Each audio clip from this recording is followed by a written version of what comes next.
Итак, дорогие друзья, всем добрый вечер. У нас идет дождь. Вы меня немного видите, потому что я здесь зажгла свечи. Но это не столь важно, собственно говоря. Любуйтесь природой. Природа сошла с ума, как и люди, по полной программе. Даже ролики дали, сегодня снег где-то пошел. Дорогие друзья, честно говоря, этот морок мой. Он подарен лично мне и для меня. Но поскольку я вижу, что творится на Земле и в мире, и сегодня, услышав еще одну приятную новость о том, что наш оленевод собирается приглашать сначала народ во все эти клиники для сдачи анализа на вирус, Москва, Московская область, я хочу вам подарить этот морок, он очень сильный. Я вам сейчас объясню историю этого морока и от кого мне этот морок достался. Я хочу вам сказать, читайте этот морок каждый день, пока это мракобесие не закончится. Вообще читайте все ритуалы, которые я вам давала, проводите для этого мракобесия, точнее против этого мракобесия, чтобы это мракобесие закончилось. Этот морок можно начитать дома и пойти без маски куда хочешь. Гавкать, может, и будут, но препятствовать не станут. Я не знаю, сколько еще народ будет как бараны просто делать, как они хотят, но они ориентированы именно на людей послушных. Те люди, которые не надевают принципиально, к ним и не подходят. Знаете, вот есть двое детей, да, в семье. Одного ребенка отправляют вечно, сходи за водой, сходи за хлебом, сходи, сделай вот то, сделай это. Ребенок бежит. А второму, если что-нибудь скажут, он такой скандал поднимет. Поэтому стараются его не трогать. То есть ездят на том, кто возит. Вот точно так же и в жизни, и в политике, и в стране. Те, кто послушно будет носить, к ним подойдут, к ним будут претензии, почему не так надели, почему маска не новая, почему не куплена у нас. А тот, который плевать хотел и говорит, не буду носить, и все, покажите мне по закону, покажите, где написано, где подписано, что надо носить, к ним и не подходят. То есть они видят грамотных людей. Сколько раз такое было, когда гаишники подходят, а куда вы едете, а по какому праву спрашиваете, а покажите документы, а где подпись и так далее. И они махнули рукой, все, приятной дороги, все, до свидания, удачи вам. Почему? Потому что сказать нечего, потому что безграмотные колхозники, они знают, что если сейчас с умным человеком свяжутся, это надолго, и в Ютубе засветится, и везде их покажут, их безграмотность. Поэтому они стараются с ними не связываться, понимаете? Вот это еще раз показывает, насколько есть люди, которые уважают себя, а есть люди, которые, ну, или вынуждены, я не виню людей, понимаете? Я не виню людей, потому что люди вынуждены тоже подчиняться, выхода нет, им или работать нужно, или с голоду умирать. Я их тоже не виню. Но, по крайней мере, если есть внутреннее возмущение, значит, в человеке еще его воля и свобода не умерла, что радует. Так вот, когда я узнала, что наш оленевод собирается народ собирать на эти все тесты, я думаю, о, деньги у вас закончились, сейчас пособирайте последний урожай. И знаете, что самое смешное? Самое смешное, что люди, у которых действительно пневмония, двусторонняя пневмония, она действительно есть пневмония, она всегда была. Этих людей не лечат, отправляют домой, чтобы на них не тратить лекарства. Они этот вирус приписывают здоровым людям, потому что знают, что там сделают пару уколов витаминов, да, и восстановится человек. Или ни хрена не сделают вид, что лечат, но эти 200 тысяч, отведенные главврачу, положат себе в карман. Поэтому Поэтому они как раз ищут тех людей, на которых много тратиться не надо. А те, которые действительно нуждаются в лечении, вот именно больные люди, у которых, правда, воспаление или еще что-нибудь, вы представляете, их отпускают домой. Мне несколько сейчас случаев сказали, когда людей буквально просто выкидывали из дома, говорили, идите домой. То есть из больницы, идите, езжайте домой, дома подлечитесь, все. И человек, как мне домой, как? Да идите вы, идите, что вы тут нам статистику портите? Представляете? Вот эта Марокко сейчас вам очень нужна, и эта Марокко очень сильная. Вариантов различных, похожих на эту Марокко есть в интернете. Можно, может быть, и схожее что-нибудь видеть. Потому что Марокко и там в всяких форумах выставляются и прочее. Но это изначально, первоначальный вариант, который есть только у очень малого количества людей. Понимаете? Может быть, там 3-4 человека по всей России эту Марокко знают. Мне это передала казачка. Звали ее, вот, как ни странно, Аксинья.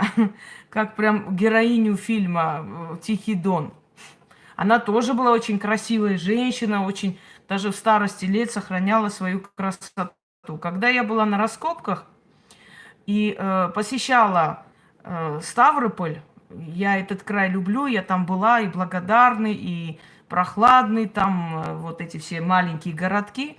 И вот, собственно говоря, мы познакомились с Аксиньей. Ей на тот момент было уже 70 с чем-то лет, сейчас ее нет в живых. И она мне сказала, я хочу подарить вам, точнее, передать тебе, значит, Марокко моего деда. Я сначала не совсем поняла, что такое Марокко дед. Она говорит, мой дед Иван служил во фронте. Ой, на фронте, извиняюсь. Не отец, дед. Хотя отец тоже воевал, но дед. Дед, который вместе с отцом ушел на фронт, будучи уже в преклонном возрасте человек, забрал его, молодого человека, с собой и уговорил военкомат, чтобы, значит, взяли их в этот... Взяли сына и отца в один полк. У них случился такой момент в жизни, когда один старый цыган продал коня. Продал коня, значит, их знакомым, нахваливал коня туда-сюда, и как они объясняют, что он отошел, что-то там шептал, они не обращали внимания и просто любовались конем, какой он был красавец, такой блестящий, красивый конь. Они, значит, не обдумывая так, быстро купили этого коня, чтобы другие не подошли. Когда подошли к селу уже, к своему, ну, к хутору, увидели, что это не то, что там красавец конь, это просто старый мерин, просто который еле ходит, старый беззубый конь, уже вот осталось-то ему, может, несколько месяцев до смерти. И они были в шоке, в ужасе, значит, и пришли к деду Ивану, чтобы спросить, вот как так случилось, потому что знали, что он обладает определенными знаниями. И дед Иван им сказал, ну что вы хотите, говорит, цыган есть цыган, Марокко на вас навел. Как это Марокко навел? Вот так навел Марокко, начитал на вас, вы пока там осматривали коня, и он вам показался красавцем, и вы его купили. Поверьте, такие вещи существуют, это очень большая реальность, когда девушек выдавали замуж точно так же, нахваливали, значит, ее приводили, и все были в восторге от этой красавицы, все такое, и просто наводили коллективный морок, приглашали специально ведьм для этого. Ведь в то время нельзя было девушку смотреть каждый день. Один раз смотрели на смотринах, второй раз на свадьбе, понимаете, все, уже не отвертишься. И уже на свадьбы приходили забирать, тоже всем нравилось, все любовались, а на утро вставали, видели, что жуткая, там косоглазая, еще какая-то порченная невеста, но уже ничего не могли поделать. Вот были такие профессионалы в то время, были. Так вот, приходят к этому деду Ивану и говорят, что вот, мол, коня купили, а вот оказалось, вот так вот случилось, что делать. Он говорит, я этого цыгана, говорит, знаю, пойдемте. Берет этого коня и забирает обратно.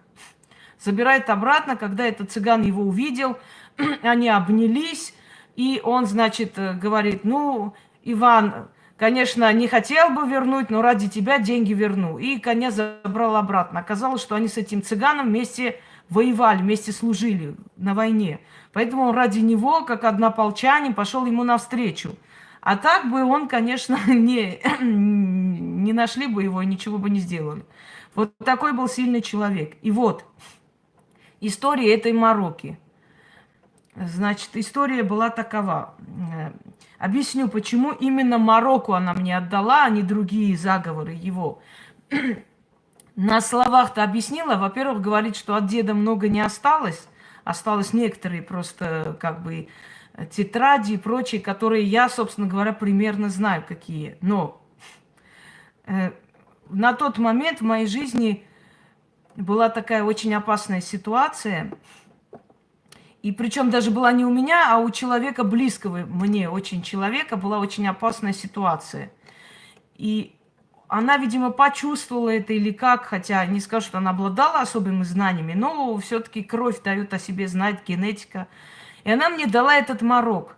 И этот морок этого человека спас от тюрьмы, просто от большого-большого срока. Он бы до сих пор сидел, если бы не вот этот морок. Этот морок у меня есть. Вы спрашиваете, почему вот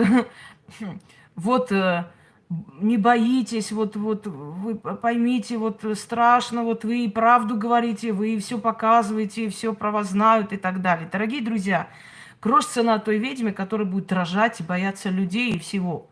Ведьма боится только духов, которые над ней. Она боится их огорчить, она боится их разозлить и обидеть, потому что она им служит. Если она покорно, верно служит им, то, кроме всего прочего, у нее есть очень много тайн, секретов, очень много тайного оружия, с помощью которого она защищает себя от всего, понимаете? Если бы у нас не было этой защиты, нас бы давно поубивали. Потому что мы о людях видим очень много, и мы можем очень много сказать, это многим невыгодно и прочее.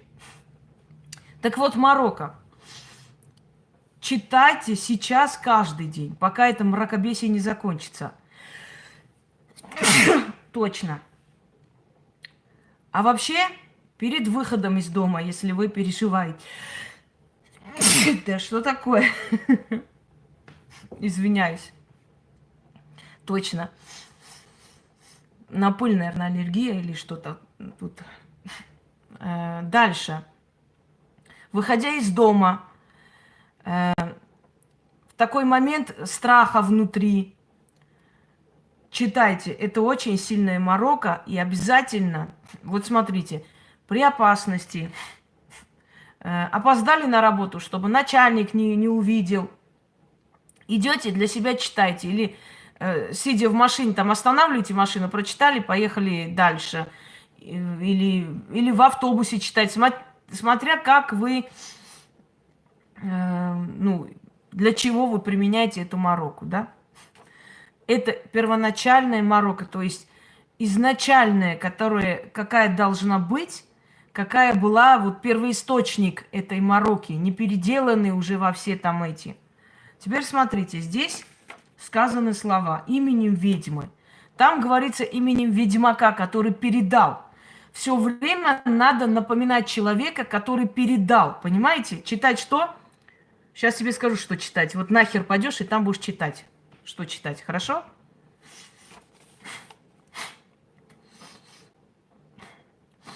То есть, сейчас, извиняюсь, секунду, не могу так продолжить.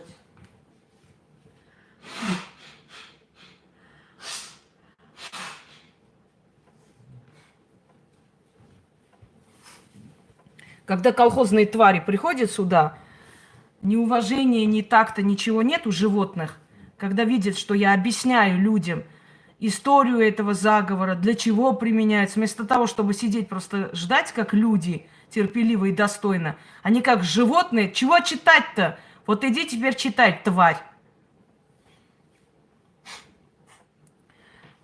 Изначально от какого человека они принимают, они говорят имя этого человека, как бы идет благословение на имя, на жизнь этого человека. То есть того, кто передал. Естественно, я, читая, говорю его имя. Имя того человека, от которого я получила это. Даже если через родственников, через дочь, неважно. Вы читаете, вы произносите мое имя, потому что вы от меня получили. Понимаете? Итак, это первое. Второе. Во-первых, начнем с того, что Иван и его сын ушли на войну и вернулись без единой царапины. Дошли до Берлина. Второе. Не раз в этих котлах, попадая в эти котлы, а котлы, вы знаете, что такое это окружение, когда целые дивизии ложились просто костьми, не раз в этих котлах Иван спасал своих однополчан, себя и своего сына. Он выводил людей через просто, можно сказать, вот рядом с ними проходили, то есть возле их лагеря фашистов, и они их не видели. Он знал, каким образом вывести, начитывал и выводил людей из этих котлов и окружения. Поэтому к нему было очень большое уважение, поскольку он многих людей вот таким образом своим мастерством спасал. Человек знал, как заживлять раны, как останавливать кровь и прочее, прочее. Кроме всего прочего, с помощью этой мороки, говоря эту мороку, а после метая камни, он мог имитировать метание гранат. И такой случай рассказывают, когда во время войны, значит, он берет и метит камни, начинает начитывать и начинает метать камни, когда у них закончились боеприпасы. И немцы начали разбегаться. Так вот их однополчане, которые за этим наблюдали, они говорили, что у них расширились глаза от удивления и страха, потому что им казалось, что камни взрываются. Когда этот бой прошел, когда прошло некоторое время, они вернулись в это место, чтобы проверить, действительно ли эти камни взрывались и как оно может быть. Это же не гранаты.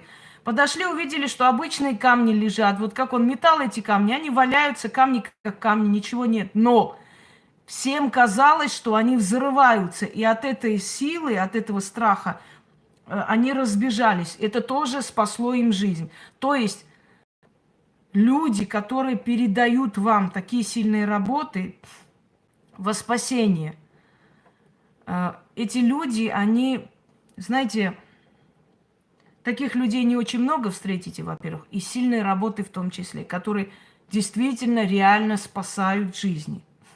Сейчас я хочу вам подарить этот морок для того, чтобы вот это мракобесие, поскольку мы с вами столько сделали, что постепенно мы увидели, как меняется, действительно меняется постепенно. Вот они-то хотели продолжить чуть ли не до сентября, но постепенно начали менять свои позиции. Народ все же не все оказалось, что бараны внутри, лев проснулся и так далее. Теперь,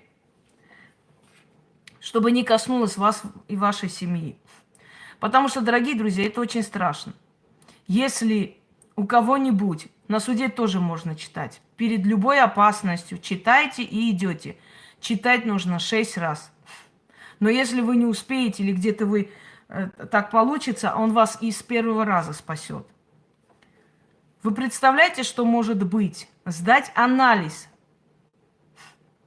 всей семье, после чего приезжает ОМОН, спецназ, и как того ребенка, помните, с криком, с ужасом отрывали у матери, и вот в этом гробу пластиковом, где он просто в ужас, у ребенка просто внутри, наверное, все похолодело. Это животное, это не люди. И вот этого ребенка, кричащего, так увезли, мрази.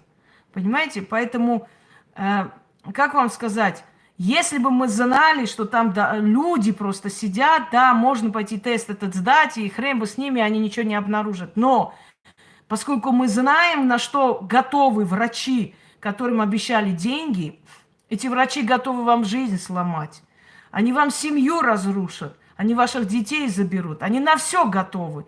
Поэтому пойти к этим мясникам и сдавать анализы, это очень опасно и страшно. Пока что это на уровне пока разговоров. Не знаем точно, да или нет. Но пока на уровне разговоров. Всегда так. Вначале говорят, Например, вначале говорили, что в Москве будет режим какой-то вести, потом сказали, это фейк. Проверяют бдительность людей, насколько вы, значит, как вы к этому отнесетесь. Схавали? Прекрасно, значит, поведем. Понимаете? И поэтому, дорогие друзья, нам нужно, да, почву прощупывает, это точно. Нам нужно эти ритуалы проводить часто, часто, чтобы нас миновало это. Мы сейчас не в то время, век, в котором непорядочность и бесстыдство считается модным и нормальным, умением жить называются. Очень опасно просто, ну, любой шаг нужно контролировать свой. Итак, значит, начинаем таким образом. Ничего не нужно, просто встаете и читайте. Можно с бумаги, можно с телефона, это не имеет значения. Читайте 6 раз каждый день. Пока что, пока время требует. А вообще перед опасностью, перед судом, перед разборками, перед каким-то отъездом, за других читать вы не вправе. Это призыв духов. Понимаете? Вы призываете духов, вы за других призывать не имеете права. Читать нужно громко, читать нужно очень уверенно, чтобы духи вам подчинились и послушали. Никакого сомнения быть не должно внутри. Вот я всегда говорю, хотите сомневайтесь, хотите нет, все равно у вас получится. Это так. Но есть случаи, когда сомнений у вас быть не может. Представьте, что вы дед Иван, и вокруг вас фашисты, и вы должны прочитать и мимо этих фашистов пройти. Вот у вас должна быть такая уверенность, что вы пройдете мимо этих фашистов, и они вас не увидят или не затронут. Вот представьте, какая была воля у человека, который целые дивизии просто вытаскивал из этого котла, и они шли мимо фашистов. Это не один случай, это много случаев, когда человек выводил всех. А как выводил? Значит, говорил, молча идете за мной. Никто не шелохнется, никто не должен прыгать, бегать, кричать, ничего. Молча, они вас не заметят. Вы просто молча идете за мной. Вы представьте, вот сидят немцы, костры горят там, они что-то жрут, что-то там шутят, может быть, кто-то оружие чистит. Батальон. И вы вот просто посреди этого батальона должны идти за этим человеком молча. Вы представляете их ужас? Ведь в любой момент, как только кто-нибудь из них засомневается и испугается, их всех расстреляют на месте. И поэтому твердая вера в этом случае была очень нужна. Где-то можно читать шепотом, но твердо, спокойным голосом. Но если вы дома читаете громко, ну не крича, естественно, понимаете? Читайте громко, спокойно и идете с полной уверенностью, что просто за вами идет целая армия. А это так и есть. Вы в этот момент пробуждаете огромную армию. Может быть, сейчас от ментов надо спасаться, но потом ментам надо будет спасаться. Они еще не знают это, они еще не в курсе дела. Понимаете, как я и говорила про церковь избылось и все остальное. Вот я про них тоже говорю. Может, сейчас людям надо от ментов спасаться, но потом этим ментам надо будет от людей спасаться. Потому что в этих масках, ну, не знаешь, кто тебя отпиздил в темном углу. Тем более, что у всех маски и ничего не видно. Поэтому, товарищи менты, вы уж это...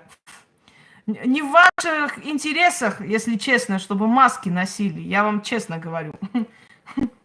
Лучше бы они без масок ходили. А так, блин, фингал поставят и хрен найдешь. Все в масках ходим. Иди, блин, ищи кого-то. Это все равно как барана найти в атаре. Одно и то же. Так что, да, они еще просто не знают, что их ждет. Вот в Волгограде уже несколько машин сожгли. Да. Итак, начинаем.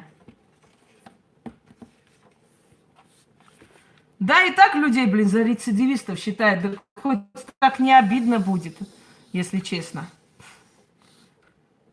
Просто когда люди, законопослушные, нормальные люди, в один момент становятся вне закона, у них психика от этого страдает.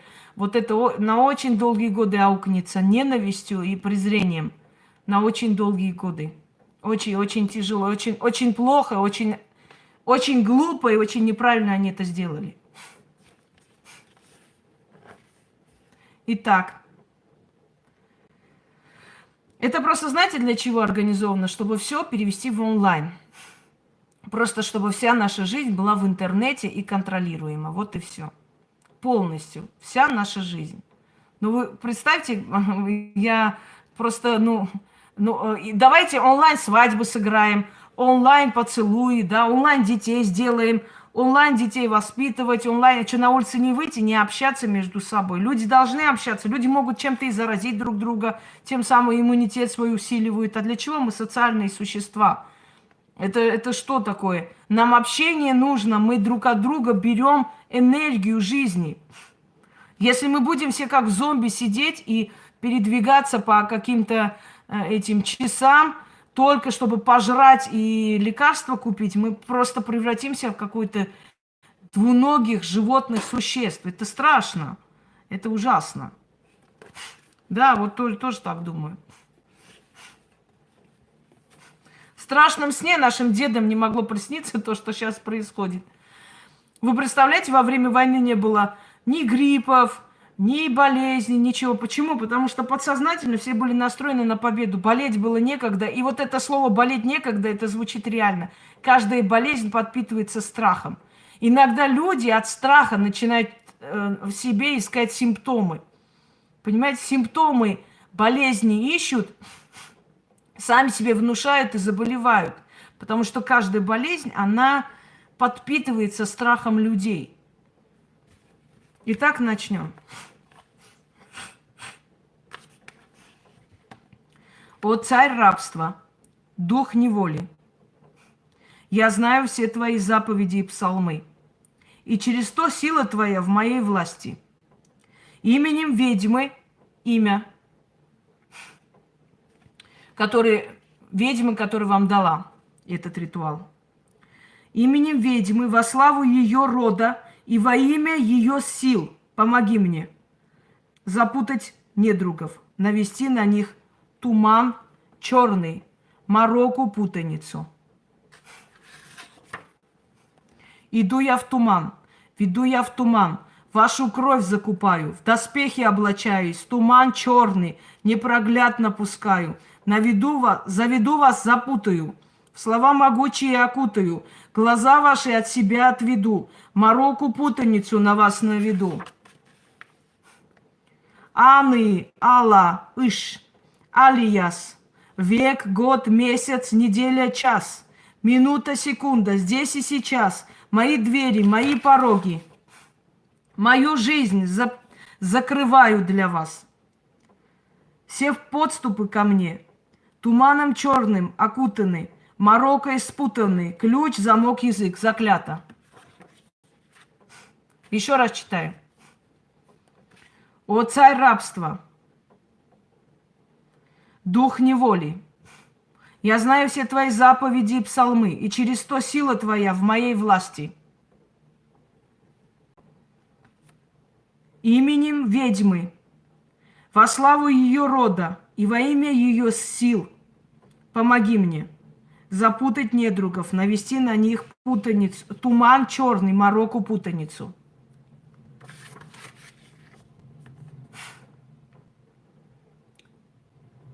Иду я в туман, веду я в туман, вашу кровь закупаю, в доспехи облачаюсь, туман черный непроглядно пускаю. Веду вас, запутаю, слова могучие окутаю, глаза ваши от себя отведу, мороку путаницу на вас наведу. Аны, Алла, Иш, Алияс, век, год, месяц, неделя, час, минута, секунда, здесь и сейчас. Мои двери, мои пороги, мою жизнь закрываю для вас. Все подступы ко мне, туманом черным окутанный, морокой спутанный, ключ, замок, язык. Заклято. И еще раз. О, царь рабства, дух неволи, я знаю все твои заповеди и псалмы, и через то сила твоя в моей власти. Именем ведьмы, во славу ее рода и во имя ее сил, помоги мне запутать недругов, навести на них туман черный, мороку путаницу. Иду я в туман, веду я в туман, вашу кровь закупаю, в доспехи облачаюсь, туман черный непрогляд напускаю, заведу вас, запутаю, слова могучие окутаю, глаза ваши от себя отведу, мороку путаницу на вас наведу. Ани Алла Иш Алияс. Век, год, месяц, неделя, час, минута, секунда, здесь и сейчас. Мои двери, мои пороги. Мою жизнь закрываю для вас. Все подступы ко мне, туманом черным окутанный, морокой спутанный, ключ, замок, язык, заклято. О, царь рабства, дух неволи, я знаю все твои заповеди и псалмы, и через то сила твоя в моей власти. Именем ведьмы, во славу ее рода и во имя ее силы помоги мне запутать недругов, навести на них туман черный, мороку путаницу. Иду я в туман, веду я в туман, вашу кровь закупаю, в доспехи облачаюсь, туман черный, непрогляд напускаю, заведу вас, запутаю. Слова могучие окутаю, глаза ваши от себя отведу, мороку путаницу на вас наведу. Аны Алла Иш Алияс. Век, год, месяц, неделя, час, минута, секунда, здесь и сейчас. Мои двери, мои пороги, мою жизнь закрываю для вас. Все подступы ко мне, туманом черным окутанный, морокой спутанный, ключ, замок, язык, заклято. Вот так надо говорить четко, ясно и по-боевому, если вы дома. Потому что духи в этом случае должны услышать вас и просто подчиниться, видеть вашу непоколебимую волю и спокойствие. Вот это на них воздействует в этот момент. И последний раз. О, царь рабства, дух неволи, я знаю все твои заповеди и псалмы, и через то сила твоя в моей власти. Именем ведьмы, во славу ее рода и во имя ее силы помоги мне запутать недругов, навести на них туман черный, мороку путаницу.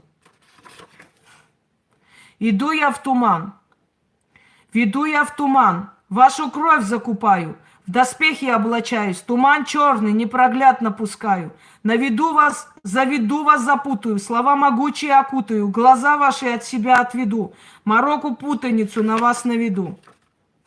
Аны Алле Алла Иш Алияс. Век, год, месяц, неделя, час, минута, секунда, здесь и сейчас. Мои двери, мои пороги, мою жизнь закрывают для вас. Все подступы ко мне, туманом черным окутанный, морокой спутанный, ключ, замок, язык, заклято. Проведите это, и никакая тварь не подойдет к твоей двери и не будет требовать никакой анализ.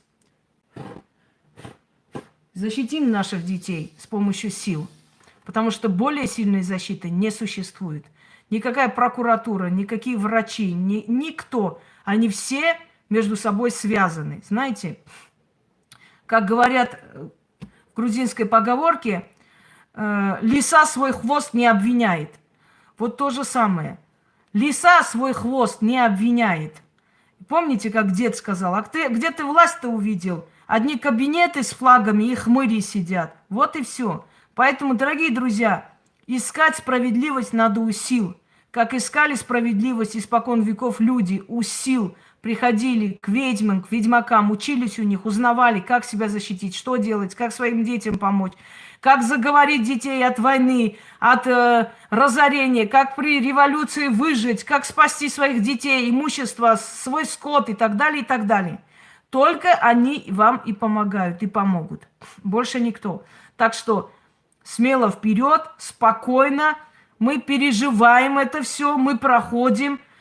У всех кризис, у всех тяжело, но у нас есть что поесть, что одеть. Мы живем, некоторые вообще дома-квартиры продают и новые покупают за это время.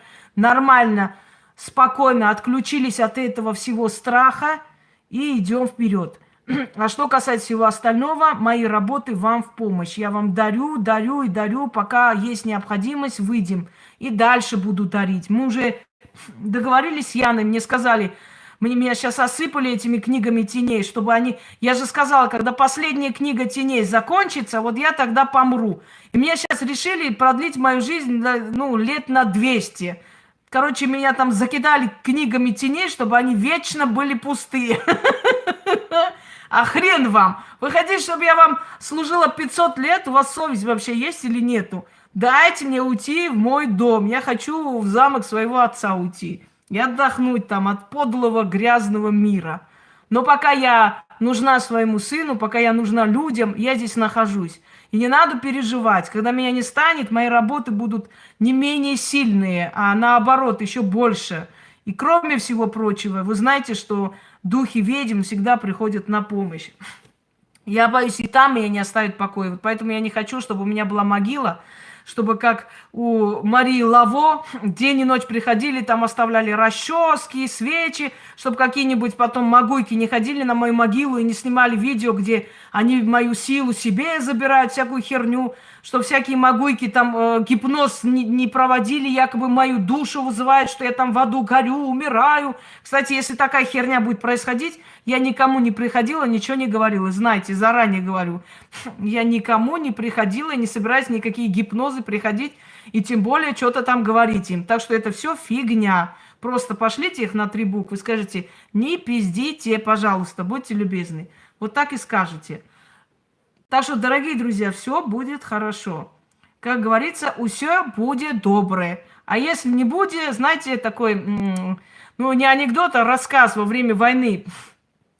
Значит, один украинец, ладно, так назовем, сидит, смотрит, что сосед, значит, сидит, ест там сало, мясо, вяленые там пирожки, прям стол ломится, а год голодный, знаете, 40-е, там 43-й или какой год, и он оттуда говорит, и видит, что там, значит, огромная собака бегает во дворе, он такой, сосед, сусед, да, дай мне покушать чего-нибудь. Он такой, так проходи же, проходи, сосед, бери, что хочешь. Он такой, так у тебя же собака злая бегает. О, тоже. Понимаете? Так что вот так вот. Проходи, бери мою силу. Ага, хренушки вам, во. Силу мою сейчас вам дам, конечно. Сила достается разумным и по желанию тех сил, которые правят нашей судьбой. Они вот так вот, пошла и силу взяла. Сейчас тебе. Сила тебе не сыр с колбасой взяли и дали тебе в руки. На, жри. Жри, сука, и подавися. Все, дорогие друзья. Ой, забыла, как там... Потерял сумку с салом, пишет, хохол пишет, значит, объявление в газете. Потерял в Москве сумку с салом. Кто найдет, нехай подавится. Так что самое главное не подавиться, знаете. Лучше кушать по чуть-чуть и всю жизнь. А то, как некоторые, нехай подавятся, берут мои работы, как эта овца, блин, там в сообществе выставила. Это дура. Притаилась одно время, испугалась, спряталась, потом опять вылезла. Ну неужели вы думаете, что если вы возьмете мои слова, вы этим станете мной? Вот прям смешно, особенно про индульгенц. Да ты же не знаешь это слово, ты переписала, сидишь, читаешь, бедное несчастное существо. Мне просто смешно, их только жалеть можно, вот жалкие, просто жалкие существа. Вы хотите хотя бы 5 минут Хосроевой себя почувствовать? Ой, боже ж мой, ну это вообще, это реально смешно. Вот шуты там рядом не стояли, шуты хоть профессия была такая почетная. Это клоуны дешевые просто. Неужели ты, жалкое существо, не понимаешь, что тем самым, что ты возьмешь некоторые слова из моей лекции, там, почитаешь по-своему, ты станешь от этого умнее, сильнее, и все тебе там сейчас посыпется на голову. Несчастное, бедное существо, боже мой. Понимаете, одно дело, когда я говорю, другое дело, когда вы говорите, что можно Юпитеру, нельзя быку жертвенному, говорили римляне, и вот именно про такой случай. Что можно мне, нельзя вам. Некоторые хотят уподобиться мне, матом разговаривают, там анекдоты рассказывают. Вы выглядите как, я не знаю, как китайская подделка Шанель. Понимаете, в моих устах анекдот и мат звучит совсем по-другому. В ваших устах это звучит клоунадой. Вы смешны мне. Не в мате дело, что люди ко мне идут, и не в анекдотах, а в том, что я стольким помогла, что теперь от меня и мат, и анекдот все воспринимается как нормально, как норма.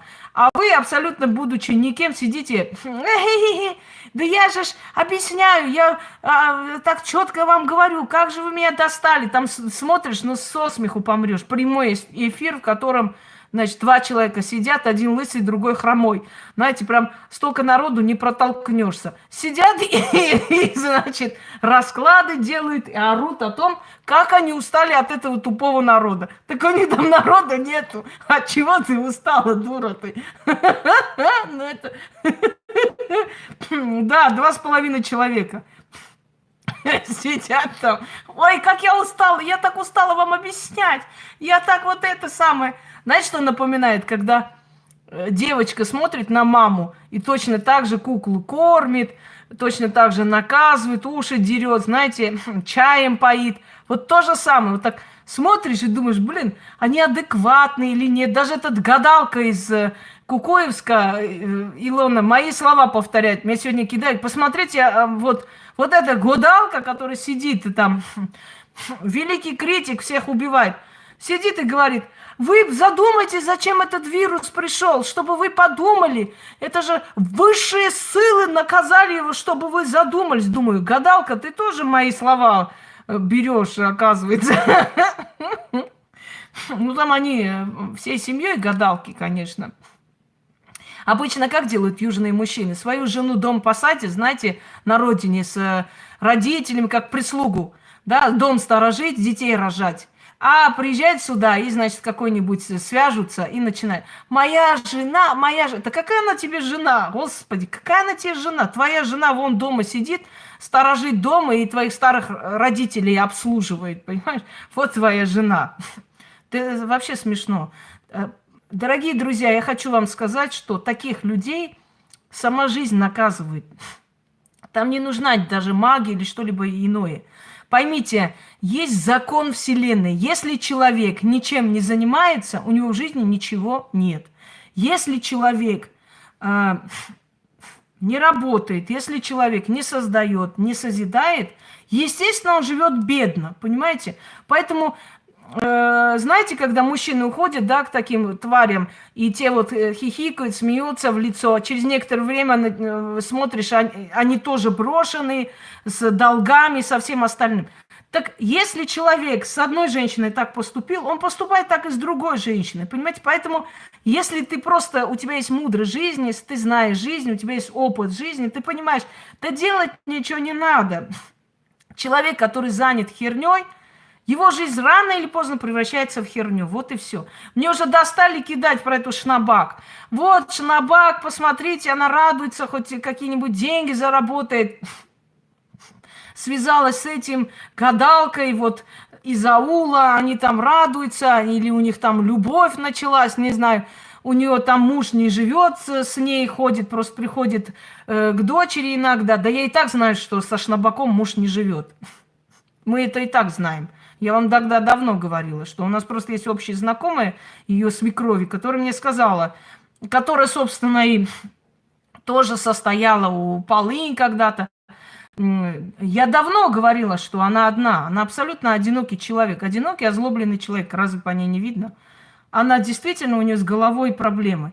что там кредиты отдавать, это, то, у нее там нервы каждый день, у сын какие-то там игры компьютерные сыграл, проиграл деньги, вот у нее там истерика, вот ей сейчас деньги нужны, она ищет, кто ее будет рекламировать. Ты пускай, Господи. И что, она заработает деньги, что ли? Чем заработает-то? Друзья мои, для того, чтобы люди доверили тебе, для того, чтобы ты была востребована, на это надо тратить годы. Надо 80% твоей работы просто дарить, помочь.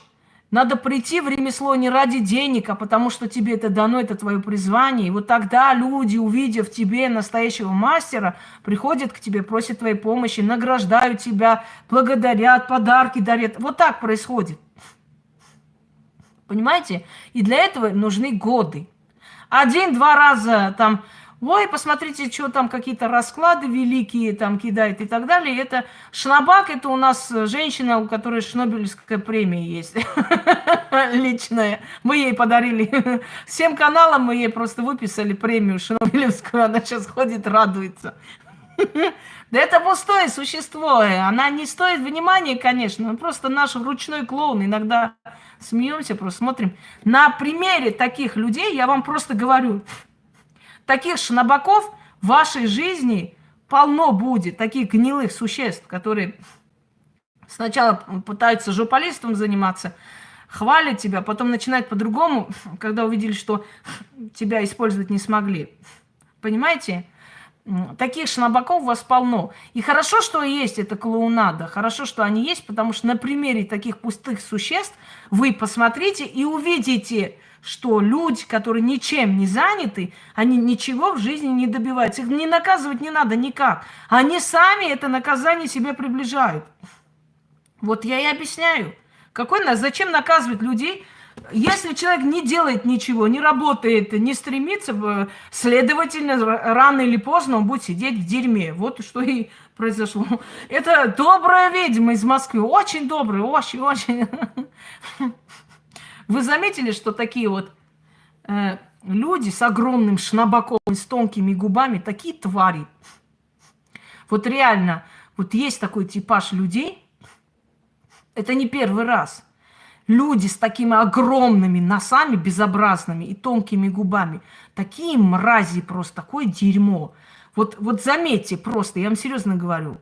Вот такой типаж лица, я не говорю про кавказский нос, там кривой-то, нет. Это когда безобразно огромный нос и тонкие губы. Это люди очень завистливые, очень гнилые, очень конченые. Вот, да, я согласна. На лице, вот когда человек достойный, понимаете, когда человек хороший, когда внутри он светится, даже если он некрасив, я вам рассказывала про нашу преподавательницу, у которой пол лица было родимое пятно. Когда она первый раз зашла,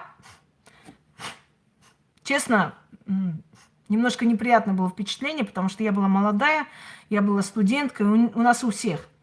Вот она зашла, когда у нее на лице просто был виден череп. И она это поняла. Она же не первый раз, она разумный человек, уже прошла многое. Она это поняла, улыбнулась, начала с нами общаться. Мы ее так любили. Мы ее целовали, Наташа ее звали, Натали. Мы ее целовали в это лицо. Как я ее любила, мы все ее любили. И сейчас она преподает, скорее всего, просто уже, наверное, старше намного.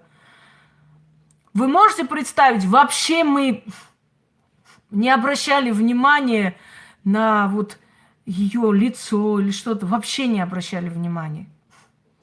Настолько она изнутри светилась, она была просто человек. Да, вот не острые черты, а правильные будут сказано хищные черты лица, хищные. Вот нос, вот это клюв, понимаете, не нос, а клюв такой, клювастер. Тонкие губы. Такая была Марина Мнишек, которая хотела очень воссесть на трон Российской империи. Сначала признала одного Лжедмитрия мужем, потом второго Лжедмитрия. Уже с ума сходила, когда войска подошли, ей дали время уйти в Польшу. Она не ушла. Кинула в пеклю и своего любовника, и своего малолетнего сына Ивана, которого из-за нее потом повесили, 13-летнего Ивана. правление Романовых началось с виселицы 13-летнего мальчика, Варенка Ивана. Понимаете? Сына Марины Мнишек и Лжедмитрия II. И когда его вели к виселице, говорит, он все время спрашивал: дяденька, куда вы меня ведете? Что вы хотите со мной сделать? Страшно. Это очень... Вы представьте просто. А потом 13 или 10 лет, я извиняюсь, точно не помню. И правление Романовых закончилось точно так же смертью 10-летнего Алексея. Вот и все. Поэтому не забывайте, за все отвечают дети. Вот видите, да, ужасная трагедия. Это даже представить, мурашки по коже бегут. И говорят, что многие палачи отказывались, и только еле-еле нашли палача, который согласился это сделать. И когда его, говорят, вели и успокаивали, и говорили: не бойся, не бойся, и привели, и повесили. Это страшно. Но к чему я веду? Что вот это хищное лицо матери Ивана, Марины Мнишек, когда она с ума сходила за властью. У таких людей обычно какая-то сдвиги, шизофрении есть, такие моменты. И когда ей дали возможность уйти, убежать, спасти сына, она это не сделала. Не сделала, потому что была одержима своей идеей, понимаете? Вот поэтому и говорю, вот это вот, у нее тоже большой нос, тонкие черты лица и дурная башка. Вот так. Да живут они потом. Илон, есть люди, есть профессия палачи, это их жизнь. Они сейчас есть палачи во многих странах, которые казнят преступников. Живут же. До того, как Чикатило найти, 6 человек расстреляли. Жили же палачи, которые расстреляли абсолютно невиновных людей. Они считают, что это не на них. Это правда. Кровь не на них, кровь на том, кто приказывает. Понимаете? Они-то всего лишь инструменты. Больше ничего. Любой палач, он просто инструмент для приведения, значит, приговоров в порядок, в исполнении. Вот и все. Да. И время и сейчас такое же. Люди ко всему привыкают. Исполнители, да. Все, дорогие друзья, поговорили обо всем. А вот эта защита вам в подарок. Если честно, долго думала. Надо или не надо, потому что это, есть вещи, которые мои. Понимаете, каждый учитель должен хоть один прием себе оставить. Я уж чувствую, вы у меня эти приемы все забрали потихонечку, так вытащили с меня. Все мои приемы. Ладно, у Водолея всегда много. Не жалко. У Ники побед много. Она всегда найдет и себе, и вам. Всем удачи и всех благ. И, кстати, да, напомню еще раз. Есть такая поговорка. Хочешь победить в этой жизни или в схватке с судьбой, подружись с Водолеем. У нее побед много, ей не жалко. Это реальность. Любой человек, который свяжется или пойдет за Водолеем, у него успех обеспечен. Потому что это знаки такие. Это такой знак. Понимаете, это знак победы богов. Никуда не денешься. Все, всего хорошего.